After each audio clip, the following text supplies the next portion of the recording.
Hi and welcome to today's Leadership Q&A. Many thanks to Mike, Cheryl and Alison for today's question, which is, so how do I balance all of my day-to-day activities with my leadership responsibility? Because at the moment there just don't seem to be enough hours in the day. Yeah, it's a very common question that we get asked, so thank you very much to those three for submitting it. The first thing is worth looking at how organisations, schools, businesses typically promote people into leadership roles. And what tends to happen is people achieve a certain standard in their technical side of their role. So they could be an IT expert or they could be an English teacher. And because they do that to a very high standard, they get promoted and then the organisation says, right, now we need you to keep doing all that great stuff that you were doing, but you now need to do this leadership stuff as well. And they bolt it onto the role, onto what already feels like a full-time role to start with. So it's not surprising people struggle with that balance. So in reality then, how do I get that balance? For us, the first thing you need to do is to decide what your number one priority is. Is it to be the technical expert or is it to be the leader? And for us, that's a complete no-brainer.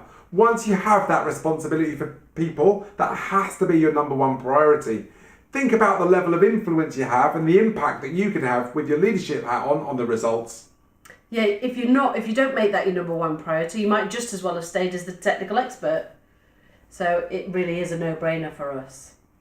I think having really got that mindset about leadership is now your key focus, it's about really thinking about your skill sets and trying to balance your skill set up. So you've probably got a lot of technical skills already because you were good at it, you know what you're doing, and a lot of that will be habit and so ingrained in what you do that you know how to do it.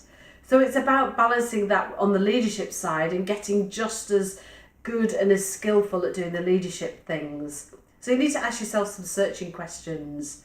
So what skills do I specifically need? What are the things that I need to be able to do really well for the leadership part of my role? How do I do it now? So where's my starting point? How good am I at it now?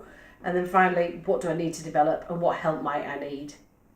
And once you've asked yourself those questions, it's a case of taking a step back and thinking, wait a minute, let's not try and boil the ocean, let's just break it down into bite-sized chunks. So what specifically do I need to do to be really good at leadership? So for example, it might be deliver really great one-to-one feedback. It might be hold really motivating one-to-one conversations with people, or developing other people to a point where I can delegate really effectively to them. And it's simply a matter of becoming the same sort of leadership expert as you are as a technical expert. And once you've done that, that will really help you to think about where you need to spend your time and help to readdress some of that balance. Yeah, absolutely. So for us, I hope that was useful. Until next time, see you soon. See ya. Bye.